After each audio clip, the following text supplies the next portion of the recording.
Jen says, but nothing we can't get through together. This film will be successful. She's already promoted heavily. So if she backs away now, it looks worse on her. And you just focus on the bigger picture of how this film is going to change the game for you and the studio. If only we knew then what we know now. To which Justin responds, you just find ways to keep me busy when she gets everyone together. Obviously, if the whole cast is making content together, that's her trying to clue people onto there being an issue. Everything she does is calculated, yet also manic. I hear you, and we're already ahead of this with Sony, who has our back here. I feel good about that, and they understand the larger issue if fans start poking holes. I do think that controversy benefits Sony. It benefits, other people peddling films or whatever to us, or music. But I digress. Maybe y'all are different. Let me know in the comment section, okay? Justin says she doesn't want to be the bad guy, so she'll find a way to say it without saying it. And that's why we just stay ahead of it.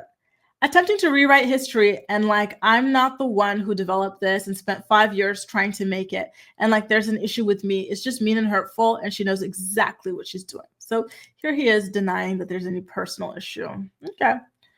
Anyway, he tells his editors that there's an issue, an infection with his spine. Pretty serious. Great doctors and caught it early. Blank had a feeling. My body is done. Too much stress. We'll be in hospital probably until Tuesday now. Then IV antibiotics with a PICC line for 6 weeks, which means I can't travel. In response to Garfield, so happy he liked it. Was that Andrew Garfield? I don't know. Editor says, damn, then just take care of yourself. If Blake is so determined to handle the marketing on the movie, then just let her. Perfect time to look out for number 1. And there he is in the hospital bed. And I hate to say it, but he looks damn good. What is that? One handsome man. I keep telling y'all, with the exception of my lover, this is one of the most handsome men I've ever seen. He's probably number 2. Justin, if you think about it, we didn't even finish our director's cut because she intervened. So ideally, at some point, we can take a week and I'll just do it together for ourselves. But that opens up a can of worms. So we will need to let this play out for a while before we pull that card. And your door will be knocked on. The amount of women who feel seen, that it's reaching people all over the world, that men are remembering their own traumas and having conversations with their partners. That's why we did this. And it worked. Still the dream team. Incredible. That's the best news. Exactly. The most important thing. Editor number 1 is me. Hates group chats, but we'll tune in, put a little word here and there, and just put that thing on mute. Too late. Blake and I talked earlier and agreed we just couldn't be in the same room with Blake. Oh, the editors couldn't be in the same room as Blake? Wow. Okay. That's tea. I had no idea that this was happening. But listen, I don't blame them. She strong-armed them out of their movie. The last day to get our tickets was August 2nd. We'll be loving all of the red looks from you and Justin. So the editors didn't even come. I'm sad for them because they did all that work just for her to say, you know what? We're dropping everything y'all did. We're hiring my husband's editing team, and that's that. Damn.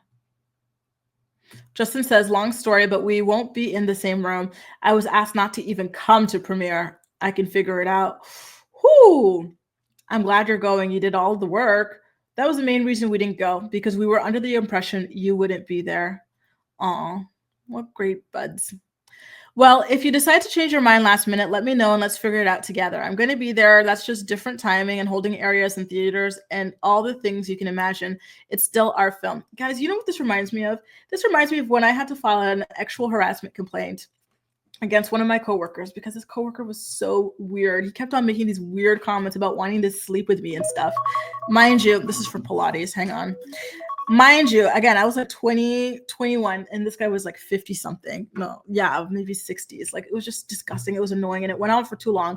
I finally lodged a complaint, and then these were the sorts of things that we had to do. This person could not come near me. They had to take a training class, a harassment education class, all sorts of things, So I gotta say, this is not coming out of nowhere, in my opinion. Having had my own experience with harassment, especially of this kind, this alleged kind, I get the vibe that that's what went down, and that is why he's got to be in separate holding areas. This doesn't just happen like this, guys, for no reason. Okay, I don't believe that this is just ego, but I digress. It's still our film. It would be very hard for me to sit and watch a final film for the first time at the premiere. Just cheer for us when our names come up. Sending all love. Okay, yeah, I haven't seen it either. Again, yeah, I get where they're coming from. At least Justin is in it, so he can go and see like how he was acting and whatnot, you know. But them, their only thing is that they were editors, and now they don't even have that. You know what I mean? So I get why they don't want to go ahead and watch that. So now you see Justin sharing messages from people on TikTok, right? Where they're talking about being DV survivors. And now at 40, this movie gives me the strength to leave. Despite warnings, he continued with his raging tone. I'm heartbroken, but I've endured 6.5 years of this, you know? And then so he says, this is why we do this, which I think is beautiful. It's nice that, like, you know, he was genuinely touched by the outpouring, you know? And then he shared another example, and it says, this is why I made the film. Can we reshare somehow to amplify stories maybe? Okay, so in Blake's filing, it made it seem like he wanted to do that as like a defense to her complaints about him, but it sounds like he's like genuinely touched. Even in his messages with the editors, it sounds like he's genuinely, like, you know, his heart's in it for that reason. Has he spoken about if he's been in a DV relationship or something like that? Because that's the vibe I get from him. Okay.